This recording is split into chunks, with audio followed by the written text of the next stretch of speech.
అప్పుడే అలాగా అవుతుంది. ఇప్పుడు నీకు 5 గంటలకు పనేంటి అని చెప్పి సత్యం అడిగేసరికి, ఏమీ లేదండి, మీనాను శృతిని తెగ మాట్లాడేసుకుంటున్నారు. పార్లర్కి వెళ్దాం రమ్మని అంటే ఇప్పుడు కాదు 5ంటికి వెళ్దామంది. అందుకని 5 ఎప్పుడు అవుతుందా అని చూస్తున్నానని చెప్పాను. కానీ శృతి మీనా మాట్లాడుకుంటే నీకేంటి అంత బాధ? అంటే మీనాతో ఎవరు మాట్లాడకూడదా లేక శృతితో ఎవరు మాట్లాడకూడదా అని చెప్పాను. కానీ లో క్లాస్ వాళ్ళు కదండి అని చెప్పనేసరికి, చూడు ప్రభ, నీ ఆలోచనలో మార్పు రాకపోతే మాత్రం నేను అస్సలు ఊరుకోను అంటూ ఇంకా సత్యం గసిరేసరికి, ఏం కాదులేండి, మీకు చెప్పాను, నాది బుద్ధి పొరపాటు అనుకుంటూ ప్రభావతి కాస్త కామాక్షి దగ్గరికి వెళ్ళి 2 మాటలు చెప్పి, పార్లర్కి వెళ్తున్నావు శృతితో కలిసి వస్తావా కామాక్షి అని చెప్పాను. కానీ సరే వస్తాను అని చెప్పనేసరికి, నీ డబ్బులు నువ్వే కట్టాలి, మేమైతే ఫ్యామిలీ మెంబర్స్ కాబట్టి డబ్బులు కట్టక్కర్లేదు, నువ్వు మాత్రం డబ్బులు కట్టాలి అని చెప్పాను. కానీ కడతానులే వదినా, నేను డబ్బులు ఇవ్వకుండా చేయించుకున్నట్టు చెప్తావేంటి అంటూ కామాక్షి అనడంతో, సరే 5 గంటలకల్లా వెళ్దాము అని చెప్పాను. కానీ పావుతొక్కు 5 అయిపోయింది కదా వదిన అని చెప్పనేసరికి, సరే నేను వెళ్ళి ముందు ఆ మీనాని శృతిని దూరం చేసి శృతిని నాతో పాటు తీసుకువెళ్ళాలి అంటూ ఉండేసరికి, ఏ వదిన వాళ్ళిద్దరినీ దూరం చేయడం ఏంటి అని చెప్పాను. కానీ మీనాను శృతి చాలా ఎక్కువగా మాట్లాడేసుకుంటున్నారు. ఓ తెగ ఎకైకలు పక్కపక్కలు, నాకు అస్సలు నచ్చడం లేదని చెప్పాను. కానీ మీనా అంటే నీకెందుకు అంత ఇష్టం లేదు వదిన? అన్నయ్య చూసి పెళ్లి చేశాడానా లేదంటే వాళ్ళకి డబ్బులు లేవనా అని చెప్పాను. కానీ నీకు తెలుసు కదా నాకు డబ్బంటే ఎంత ఇష్టమో. నాకు కోటీశ్వర్లైన కోడళ్ళు వచ్చారు, వాళ్ళతోటే నేను హ్యాపీగా ఉండాలనుకుంటున్నాను. త్వరలోనే మీ అన్నయ్యని ఏదో రకంగా ఒప్పించి మీనాని బాలుని బయటకి గెంటేస్తానులే అనుకుంటూ, సరే పద అని చెప్పి ఇంకిద్దరు కూడా వస్తారు. ఏంటంటే ఎక్కడికి వెళ్ళిపోయారు? 5 గంటలకి ఎక్కడికో వెళ్ళాలి అన్నారు అని చెప్పనేసరికి, అదే 5 అయిపోయిందా లేదా అని చూస్తున్నాను.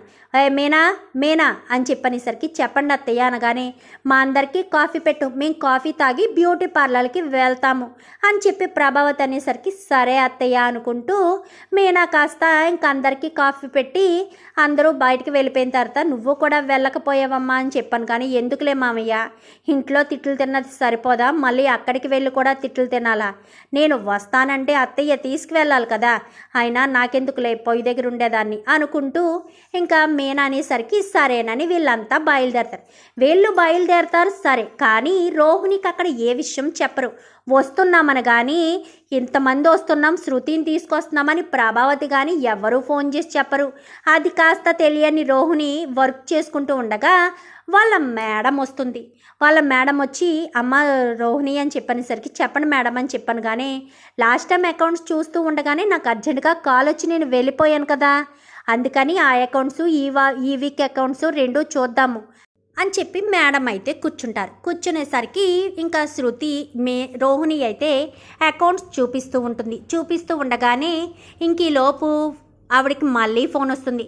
ఒక్క నిమిషం రోహిణి, ఫోన్ మాట్లాడొస్తాను అంటూ బయటికి వెళ్ళేసరికి ఫోన్ మాట్లాడుతూ ఉండగానే ప్రభావతి ఇంకా కామాక్షి శృతి ముగ్గురు కూడా స్టెప్స్ ఎక్కి పైకి వస్తూ ఉండగానే ఫోన్ మాట్లాడడం చూసి వెంటనే శృతిని చూడడంతో ఫోన్ పెట్టేస్తుంది ఇంకా ఆవిడ క్వీన్ పార్లర్ హెడ్ అయితే.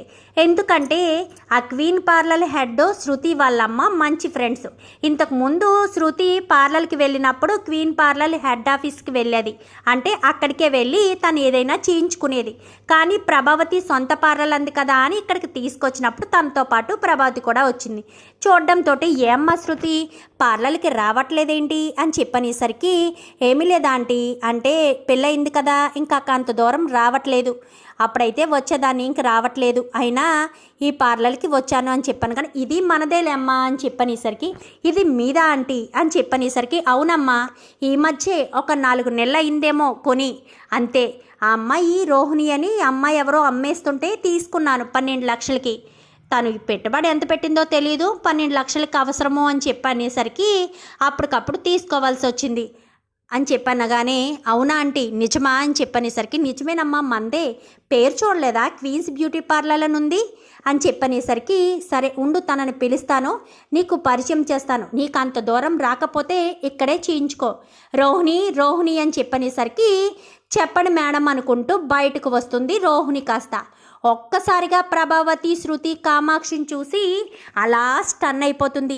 వీళ్ళు నా వాళ్ళే, అమ్మాయి మా ఫ్రెండ్ కూతురు, తను ఎప్పుడు ఇక్కడికి వచ్చినా కానీ అమౌంట్ అది నేను చూసుకుంటాను, తన దగ్గర ఏమీ చేయించుకోవద్దు, తనకు మాత్రం చాలా బాగా చెయ్యాలి అంటూ చెప్పేసరికి వీళ్ళెవరు అని చెప్పాను. కానీ ఆవిడ నాకు పిన్ని గారు అవుతారు, ఈవిడ మా అత్తయ్య అని చెప్పనేసరికి అవునా సరే మీరు లోపలికి వెళ్ళండి, నేను ఆల్రెడీ రోహిణికి చెప్తున్నాను కదా, మీరిద్దరూ లోపలికి వెళ్ళండి అని చెప్పాను. ఎలా ఉందమ్మా, మమ్మీ రావట్లేదు ఈ మధ్యన అసలును, మమ్మీ నువ్వు వచ్చేవారు, మమ్మీ ఒకటి ఎప్పుడైనా వస్తుందంతే, అసలు ఎక్కడికి కిట్టి పార్టీకి కూడా సరిగ్గా రావట్లేదు మీ మమ్మీ, పైగా నువ్వు ప్రేమించి పెళ్లి చేసుకున్నావని కూడా చెప్పింది, ఇప్పుడంతా బాగానే ఉందా అంటూ మాట్లాడేసరికి బాగానే ఉందా ఆంటీ, ఈ రోహిణి అని చెప్పాను. కానీ రోహిణియే ఇక్కడే మన పార్లర్లోనే జాబ్ కూడా చేసుకుంటానంటే సరే, ఎలాగా అలవాటు ఉన్న వాళ్ళు వీళ్ళకి సంబంధించిన కస్టమర్స్ అవి ఉంటారు కదా, తను ఉంటే ఎవరైనా వచ్చేవాళ్ళు కంటిన్యూస్గా వస్తారు కదా, క్లిక్ అవుతుందని చెప్పి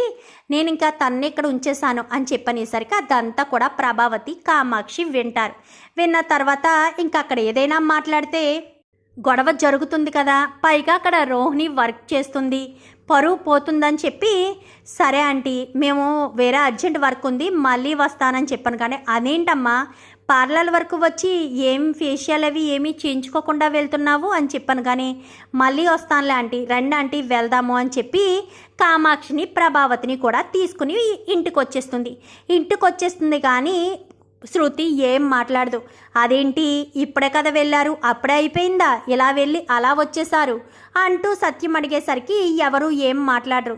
ఏంటి ఎవరు ఏం మాట్లాడతలేదు, ఏ కామాక్షి ఇలా వెళ్ళి అప్పుడే వచ్చేయడమే, బ్యూటీ పార్లర్కి వెళ్తే గంటలైనా రారు, ఇక నువ్వు ప్రభావతి ఎప్పుడైనా వెళ్ళారంటే ఆ కోడల పార్లర్లో అలాగ అతుక్కుపోతారు, మరి ఇప్పుడేంటి గోడ కొట్టిన బంతిలాగా వెళ్ళడంతోటే వచ్చేసారు అని చెప్పాను. కానీ ఏమీ లేదులే అన్నయ్య అని చెప్పి మాట్లాడుతుండగానే రోహిణికి ఏం చేయాలో అర్థం కాదు.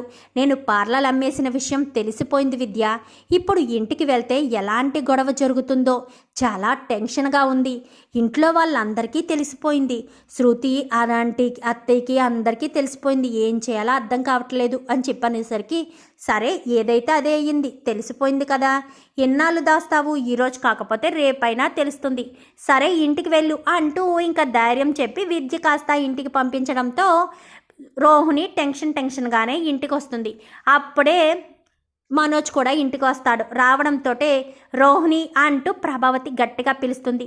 ఏంటంటే అని చెప్పాను. కానీ నువ్వు పార్లర్ అమ్మేసిన విషయం నాకు చెప్పలేదేంటి, నాకు ఒక్క మాట కూడా చెప్పాలని లేదా ఏంటి, నేను డబ్బులు ఇస్తేనే కదా ఆ పార్లర్ పెట్టుకున్నావు, మరి పార్లర్లు అమ్మేసి 4 నెలలైనా కానీ నాతో ఒక్క మాట చెప్పలేదు, ఇంతకు ముందు పార్లర్కి వచ్చినప్పుడు కూడా పార్లర్ పేరు మారుస్తున్నాం ఎనివేషన్ చేస్తున్నాం అంటూ ఏవోవో చెప్పావు, అప్పుడు కూడా పేరు మార్చేసావా ఏంటి, అంటే నువ్వు అమ్మేసి 4 నెలలైనా కానీ నాకు ఇప్పుడుకొచ్చి ఒక్క మాట కూడా చెప్పలేదు ఏంటి మనోజ్, నీకు తెలుసా అని చెప్పాను. కానీ నిజంగా నాకు తెలియదమ్మా, నాకు అసలు రోహిణి ఏం చెప్పలేదు అని చెప్పనేసరికి మనోజ్కి కూడా చెప్పలేదాంటీ అని చెప్పాను. కానీ ఎందుకు అమ్మేసావని చెప్పాను. కానీ మీకు అమ్మేసే 17 లక్షలు తీసుకొచ్చి ఇచ్చానంటీ అంటూ మాట్లాడేసరికి అదేంటి అమ్మేసి తీసుకురావడం, మలేషియాలో ఉన్న మీ నాన్న కదా పంపించారని చెప్పారు అని చెప్పాను. కానీ మా పెళ్ళికే ఒప్పుకొని మా నాన్న నేను డబ్బులు అడగడంతో 17 లక్షలు వేసేశారు అని అనుకున్నారా ఏంటి, మా నాన్నతో డబ్బుల కోసం మాట్లాడాలా, పెళ్లి కోసమే మాట్లాడిన దాన్ని డబ్బుల కోసం మాట్లాడడం ఏంటి, అందుకే మీరు పెట్టిన పార్లర్లు మీకే పార్లర్లు అమ్మేసి డబ్బులు ఇచ్చాను, అయినా మీరు పార్లర్లు పెట్టుకోవడానికి నాకు ఇచ్చింది 10 లక్షలు, కానీ నేను 17 లక్షలు ఇచ్చాను, పైగా నా నగలు తాకట్టు పెట్టి 2 లక్షల రూపాయలు అప్పు తీసుకుని మరీ ఇచ్చాను, పార్లర్లు అమ్మేసావు అని నన్ను అడుగుతారేంటి, ఇచ్చింది 10 లక్షలు అమ్మేసేటప్పుడు మీకు చెప్పాలా, మళ్ళీ పైగా 17 లక్షలు తీసుకున్నారు నా దగ్గర అంటూ రోహిణి ఎదురు తిరిగి మాట్లాడేసరికి ప్రభావతికి ఏం మాట్లాడాలో అర్థం కాదు. ఏమైనా అంటే ఏమో మనోజ్ని తీసుకుని ఇంట్లోంచి వెళ్ళిపోతుందేమో, వచ్చి ఆస్తి మొత్తం పోతుందేమో అని ప్రభావతి టెన్షను.